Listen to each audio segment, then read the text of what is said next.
Sadly, this is not the third entry in Jane Fonda's book club franchise. I didn't know if you knew that, so I figured I'd just start off with that at the top. John Stark from MacTheMovieGuy.com. If you could smash me those validation buttons, that would be great. I need to be validated. It's like parking, but on YouTube. Anyway, we're going to talk about Killer Book Club.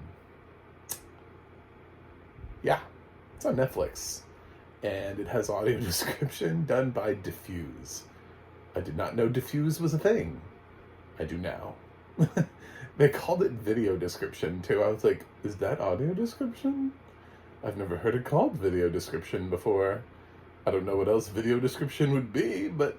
And so then I stupidly waited until the end of the credits just in case, like, somebody swung by later with, like, more information. No, that was it.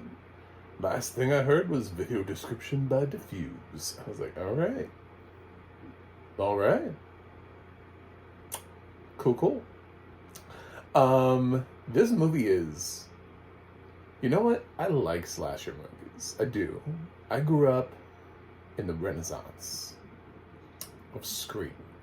That was when I started to find horror movies. I know people like in the 80s, they were like, oh my god, but we had like Halloween and Nightmare on Elm Street and Friday. I know you guys did. We had Scream and I Know What You Did Last Summer, and we appropriated your franchises with Halloween H2O, and we also had some pretty cool ones that people don't talk about that much anymore, like The Faculty, Disturbing Behavior, just, some things that worked really well in that sort of like teen horror genre. Idle Hands was really funny. And yeah, that's kind of what I grew up with. So this one, to be fair, and its Netflix plot summary straight up tells you what it's ripping off. So it's like it owns up to it. It's like, I don't know that it's a parody. It thinks it's trying to sell itself. It's like Netflix was handed a crappy movie and they don't know what to do with it. So then they're like, well, if we say that it's parodying these movies, it's not parodying these movies. It's just not really a good movie. But by directly referencing certain films, you just ruined the film. It's just because the only thing that's interesting about this one is waiting to see who gets killed when. You know what I'm saying? Like, or who the killer is. That's it. I didn't think the killer reveal was that obvious because they did a pretty good job. I'll discuss it. There's going to be some spoilers here because this movie kind of sucks, so I can't really recommend this film. If you're really excited about Killer Book Club, I'll just give you a quick little thing and say the audio description was fine, but I need to talk more about this film. And there's no way to talk about a horror film really in any kind of detail with at least spoiling a few things. So there be moderate spoiler. I won't tell you who the killer is at the end, okay? I won't do that. But there's some things that will happen that will be spoilery from this point forward. And I apologize. Anyway, because I don't want to do this movie does not warrant 2 reviews. This does not warrant a second review. So what is Killer Book Club? Well, we open up at the beginning of the film and some lady's burning books, and somebody comes out and throws she douses gasoline on herself, and somebody throws like a lit book on, and then everybody catches fire, and it's a really ridiculous scene. You're like, what does this have to do with anything? And I was like, is this like a demonic possession movie? No, it doesn't. No. I mean, eventually they like kind of explain it and like make it make as much sense as anything could possibly make in this film, but this film does not really ever try to make anything make sense. Things just kind of happen. And it's just kind of like, this is happening now. And you're like, oh, okay then. Gotcha. We're doing this. And like the audio description really isn't helpful because the audio description just confused like, it made me think, is this film really this bad? Like, the whole time I was just like, this film can't be this bad. Is this film? I looked on IMDb and I was reading these reviews, and they're like ones and twos. Like, there's people who actually bother to write reviews are like, this is one of the first worst things I've ever seen. So I guess it is that bad. Yeah, so there's like an opening weird, I don't want to say kill sequence, because it's not shaped the same way the rest of the film is. But eventually we're introduced to our protagonist. I should say, by the way, this is originally Spanish language. If you watch it on Netflix with audio description, it becomes English audio description, so it's dubbed. However, I do have to say, this is one of the best dubs I've ever heard. The people who were hired to dub in this cast, I did not know it was dubbed. Had no idea. This was a solid acting job from these actors. Possibly better than the original cast. Delivering the lines. I honestly, I don't think, there have been very few films where I can say that, where I was like, oh my god, they're actually performing. Because sometimes dub casts really just, they're like, what is this? I don't know. This is a door. And you're just like, god damn. Like, Squid Game does not have a great dub. It really doesn't. The people who voice that, it's really disappointing. But this does, for some reason.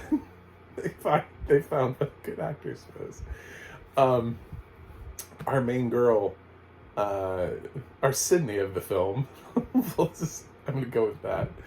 I can't remember what her name was, Audrey or Amber or something like that. She is... They're all writers. They all want to be writers. They love books. And they have a book club of sorts. And guess what kind of books they're into? Scary ones. So they're into the scary books. And there are 8 people in this book club. So immediately there are 8 people for which you to watch either die or wonder which one is the killer. But our main girl, she's a writer.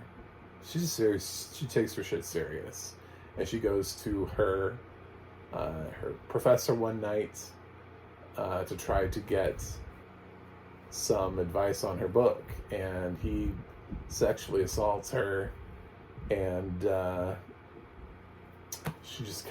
she leaves, and then there's like a scene where she's back and she's like crying in her room, and her boyfriend is upset, and he's like, I don't know why she won't report him. And like her best friend is like, it's because you're a guy and you don't understand. And so that's kind of the tone we're going for here. And eventually they go from that, they go from about 0 to 100 really fast, where they're like, this guy should pay. So we're going to dress up as clowns and terrorize him. So then, they do that. It actually shows them going to the store and buying shit too, which I think is the most hilarious part. The store scene, they felt like we needed to see the process of them acquiring the costumes. Do you know,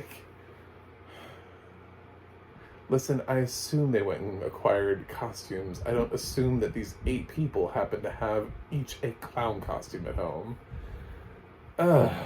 Anyway, or should I say 7, because one of them, Virginia, I do remember Virginia, they think she's a narc, and they kick her. They have like a text chat, and they block her out of the text chat so they can plan this thing, and which immediately puts her suspect, right? Must be Virginia. Virginia must be the killer. Oh my god. Immediately they ostracize somebody, so the audience has somebody to be like, why would they ostracize Virginia? What's wrong with Virginia? Why don't we like Virginia? But then the other 7 of them all show up, and we're shown a scene where douchey professor He's just sitting in he's ready because they baited him with like a love letter, basically, where Sidney Prescott, Spanish Sidney Prescott, wrote a letter saying, "I'm sorry I ran out on you. I have feelings. Let's bang in your office." So he's waiting for her, and he's got some like smooth jazz playing in the office. And then a clown comes in, and this clown is here to fuck shit up. He's got a pickaxe, and it's very unclear as to whether or not this is part of their plan. And the film is really bad about doing this too, because they're dressed as clowns. The rest of the group is dressed as clowns anyway. And they didn't really have a lot of setup, and nothing was really described to me as to how they got this. But the next sequence is basically the professor running away from this clown with a pickaxe while the other clowns kind of watch. And like Virginia's there because she was like in the library at the time, so she happened. They're like, "You're with us now. You know, you're trapped." You know, so she just like hangs out. She doesn't have a clown mask or anything. She wasn't prepared for this.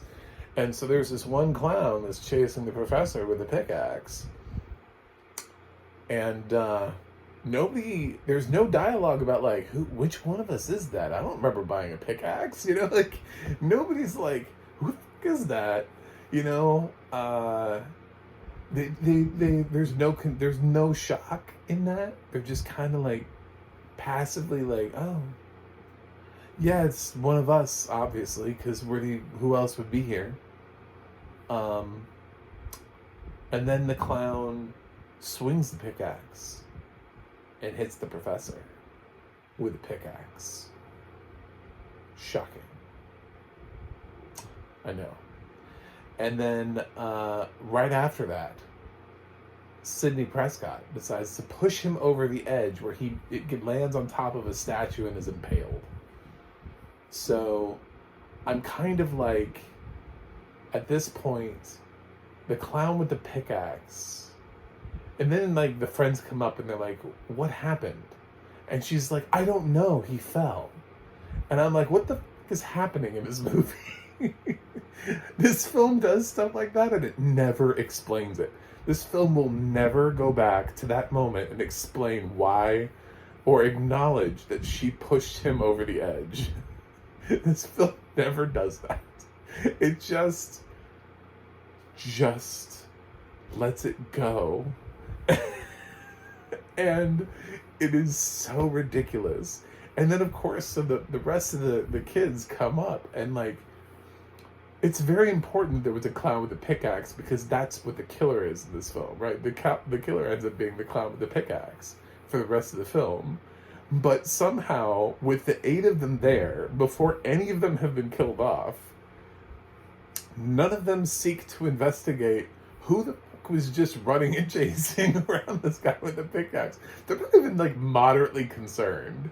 There's no, like, dialogue about, like, which one of us had the pickaxe? I don't know. I didn't think we were bringing pickaxes.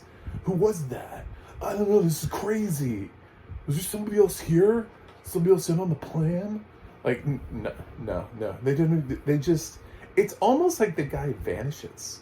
To be totally honest, it's almost like that clown just poof. I don't exist. I'm gone. I'm out of here. Peace out. TTYL. And then he's gone. And then later on, there's a book. There's some website where writers who are undiscovered can post books, and like people get. One of these kids is like an influencer of books. I did not realize books were this cool, but and yeah. So, and people really, they read this shit too. I guess they live in a world where everybody loves books and everybody loves reading them and wants to be a writer because this shit starts trending. And this clown, that he calls himself the Mad Clown, becomes really popular because he starts writing a book. But it's not finished yet. It's got chapter 1. It basically just describes, I would say at like the reading level of like a third grader, how they killed, the professor was murdered by the 8 people, and he describes them much like the same way we would in the Breakfast Club, where they're described by personality type, so that way the book cannot be immediately attributed to them. So basically the film moves forward with, he writes a chapter, someone dies. He writes a chapter, someone dies. He writes a chapter, someone dies. It's kind of like that. Almost like Scary Stories to Tell in the Dark, actually. Except it's not supernatural at all. It's just one of these fuckers is a killer in a clown mask with a pickaxe. And that's where you go from there.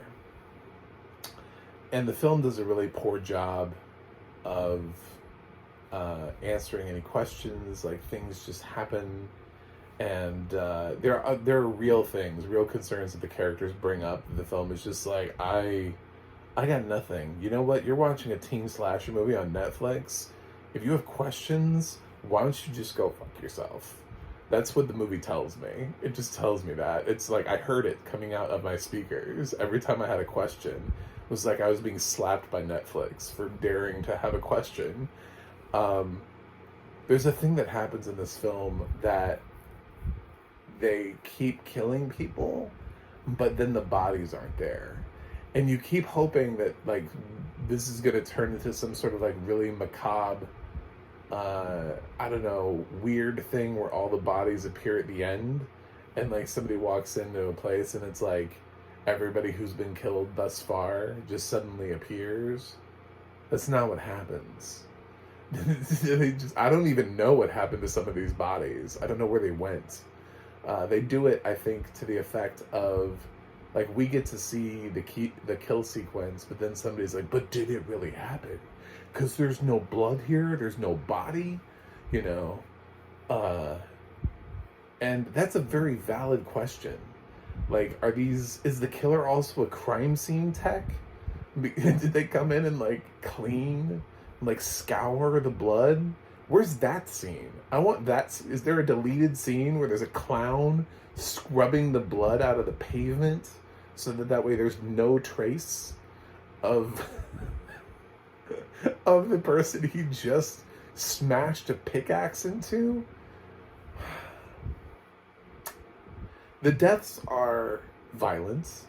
I'll say that. I wouldn't want kids to watch this, like little kids. One of the people has the pickaxe shoved into their mouth because, of course, this film really doesn't have much going for it other than that. So, yeah. But then they come to these scenes, and after these terrible things have happened, there's nothing. Nobody's here. No body. It's like nobody died. But maybe those people didn't really die.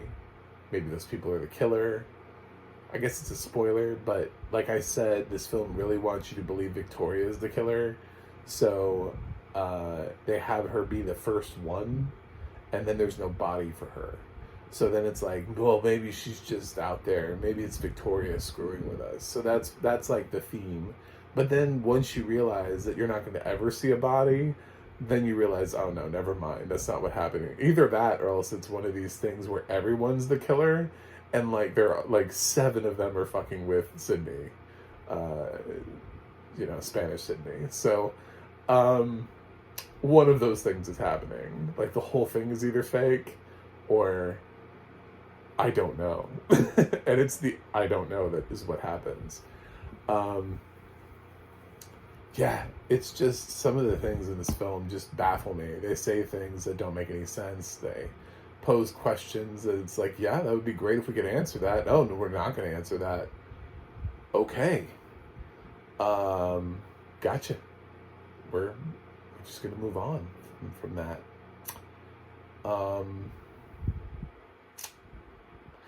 I kind of thought about like the kill sequences, and a pickaxe is kind of heavy to pick up and swing too.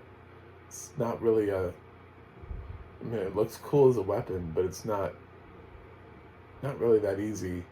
And I love that nobody really seems to notice that there's anybody, because you can't really hide it. It's not like a knife where you just kind of pull it out, or a gun where you just kind of pull it out. I mean, like, it's kind of hard to just be yourself and also have a pickaxe, you know? Anyway, this one was garbage, and its audio description, I don't know. I actually don't know if the audio description is fine, because this film is so terrible that I don't know if the audio description was leaving things on the floor, and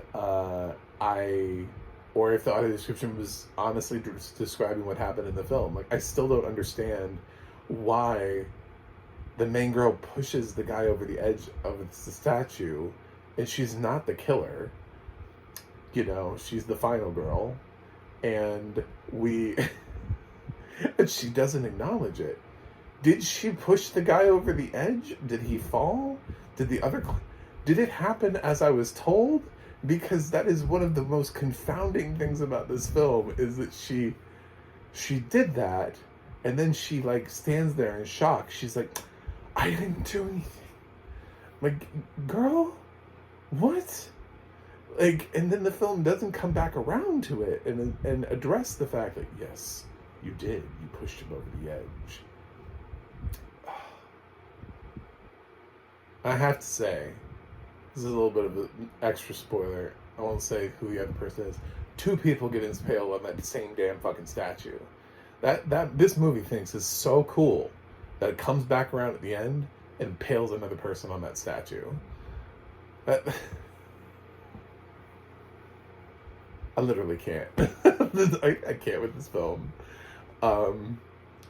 The only thing that was interesting about this film is what's interesting about any slasher, which is trying to predict the order in which these people will be killed off. Like, who's more of a major character. This film does do a pretty good job of making you feel like, aside from Virginia, that the other 7 people are all sort of on equal footing. And that there aren't like more minor characters. So this is the group, and you're not really sure who you want to stay around,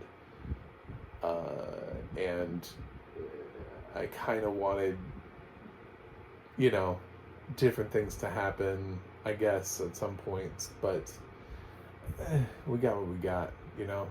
I mean, I wouldn't necessarily say that this is the best debut for anybody. This film was going to go nowhere. I think Netflix knew this film was hot garbage and dumped it in August. It's a horror movie, and they couldn't even wait 2 months to dump it in October, when people might have been looking for this and been like, oh, it's a new horror movie on Netflix. No, they had to put it 2 months early. Anyway, I'm giving Killer Book Club a D+. Yeah. I can't even really fully comprehend the audio description because the movie doesn't make any sense. So I can't tell if the audio description is not making any sense along with the movie, if it's leaving things out, or if the movie just is this bad. But slashers are fun and entertaining, even shitty ones. So that's why the plus, because I did sort of enjoy trying to figure out who the killer was. That was engaging enough. It's kind of a little bit obvious. At least half of it is obvious, the other half is not. Part of it is obvious, part of it is not obvious. Part of it you'll be like, well, duh, that would explain the first part of the movie. But then the other part would be like, I don't know. I mean, it could have been anybody. So, yeah, it's not really worth your time. Just watch any of the other films that this film is trying to rip off, and you'll have a much better experience. It's interesting that I have tried so long to get English audio description on other Spanish language films of quality, like Bardo and Roma, But Netflix will be like, no, we can't do that, sir. You can go fuck yourself. But then they can, but then this shitty ass teen slasher from Spain gets English audio description. Their Best Picture nominee, Roma, does not get English audio description, but Killer Book Club does. They're both in the same language. What is happening at Netflix? What on earth?